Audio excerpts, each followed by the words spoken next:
طبعا يا سيدي ده بقى فيديو منتشر لعيبه السنغال من خلال التدريبات بتاعتهم، بيتريقوا يعني على الماتش بتاعنا اللي هم خلاص الماتش ده في جيبهم وهم خلاص ضمنوا اللي هم يوصلوا النهائي. انا بحب الفيديوهات اللي من النوع دي قوي قوي، لان اللاعب المصري لما بيتحط تحت ضغط بتلاقي منه نتيجه.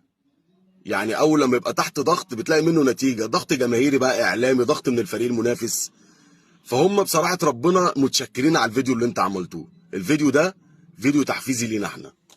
نشوفكم بعد الماتش.